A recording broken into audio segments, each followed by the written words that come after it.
Hi guys, welcome back to another video. Today we're doing, remember my last video? We're going to be doing 3 chapters today.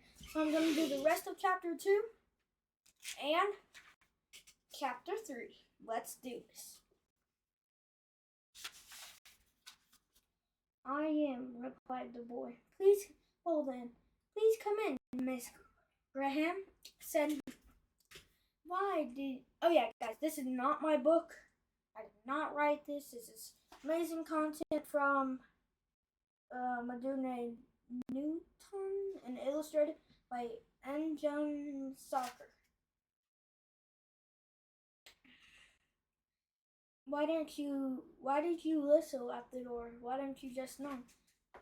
Zaki looked confused. Where I come from, that's how he asked permission to come into a room, he explained. He took a seat at an empty desk. Weird, huh? Harris whispered to Roxy. I think it's kind of interesting, she whispered back. Miss Graham started writing on the board. Please write this homework assignment in your notebook or tablet, she said. You think the devil has horns? Well, so did I. But I was wrong. His hair is combed and he wears a suit. He's nice, polite, you got your best dress, a smile so bright, he's the devil in disguise. Okay, sorry about that, guys. It's a song, banger song by Marioto. Banger song, so I had to get into it. So Miss Graham noticed Zeke looked puzzled. Are you alright, Zeke? She asked. This new boy's eyes were shut tight. His fingertips were pressed against the sides of his head. Zeke opened his eyes. Yes, Miss Graham, I'm fine, he said. I was just writing the assignment. Zeke held up his tablet. The assignment was there, all typed out. How did he do that? Harris whispered to Roxy. Maybe he has a wireless keyboard on his desk, Roxy replied. But his hands were. Harris, do you have a question? Asked Miss Graham. No, Miss Graham, he said, looking down. At lunch that day, Harris and Roxy sat together as usual. Zeke sat by himself. I feel bad for Zeke, said Roxy. He doesn't know anyone. I'm gonna ask him if to sit with us. Why? Harris asked. We don't even know him. But he's your neighbor, and this is our chance to get to know him, Roxy replied. Then she called out to Zeke. Zeke, why don't you come eat lunch with us? Zeke picked up a round metal ball with blinking lights he had on the table in front of him and joined Harris and Roxy where they were sitting. What's that? Harris asked. My lunch container, Zeke explained. Odd-looking lunchbox, Harris mumbled. So, how do you like it at Jefferson Elementary School so far? Roxy asked.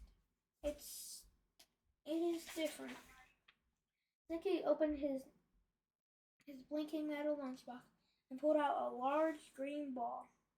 Pink strings dangled from the ball. He shoved the whole thing in his mouth. His cheeks puffed out. He looked like he was eating 2 softballs at the same time. Without moving his mouth at all, Zeke's cheeks slowly got smaller and smaller. What are you eating? Asked Harris. It's called Delop. Zeke explained. It's a fruit grown over at Tragus,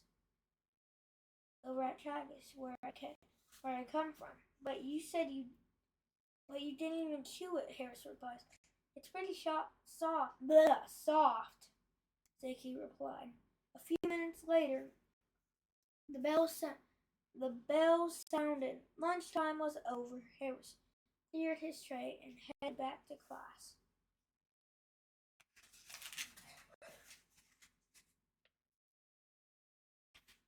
Okay, chapter 3. After school was over, Zeke walked back to his new house, opening the front door. He had just just finished the first day at a new school. He was happy to be home. How about your first day to Zeglaboraxis? Asked the voice from across the living room. The kid looked over and saw a creature with green skin. It had 5 eyes and 16 tentacles extending from its shoulder. Scad, I thought we were going to to use Earth names and bodies. Ziki want.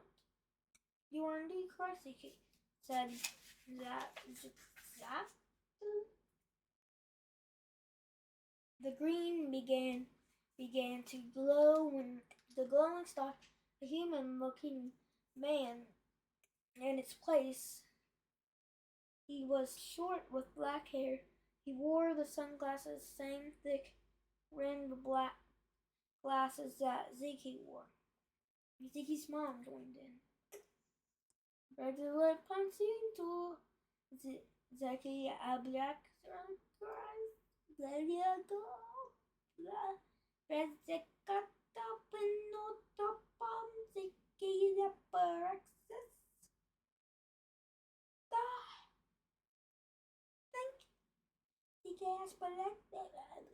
Ziki Labraxis,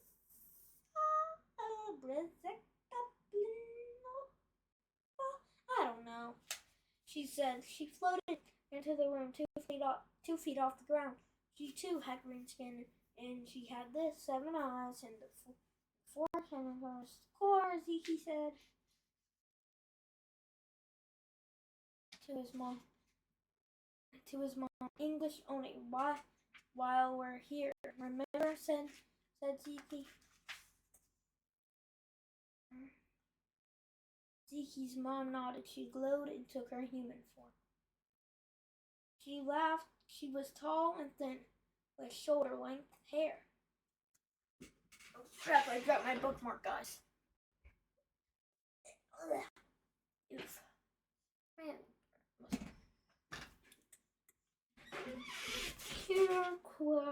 You forgot your translation glasses, said Ziki's dad. He handed his wife a pair of thick, black-rimmed glasses. She slipped them on. Ziki thought about how the translation glasses and how they, by smoothly translating the language of Tragus into the language of whatever the planet they were on, they allowed his parents to do research and allowed him to go to school. So how was your first day? Ziki Clark repeated. This time it was translated into English. They have strange customs on this planet, said Ziki. It's not like Tragus. They don't absorb their food through their teeth. They chew it with something called teeth. And they can't mind project right. Oh, if you could mind project right, that would be cool. That'd be so useful. Speaking of writing, said Ziki's mom, do you have any missions from school? Oh, Earth they call it homework, Ziki explained. And yes, I do. Ziki read the assignment on his tablet. Then he pressed the button. On the table next to him, a large screen appeared just above his head. Ziki pressed his fingertips to the side of his head. He shut his eyes tightly and thought about the answers to his homework. Numbers appeared on the giant screen. To Ziki, he was just doing his homework the same way he did on his home planet of Tragus. And then that is it for today, everyone. Where did I put my bookmark? There. I'll see y'all in the next video. This next video is gonna post today. Well, it's not gonna be a video, it's gonna be a stream. But you're not gonna expect what I have in store for you next. You're not gonna expect it. Trust me.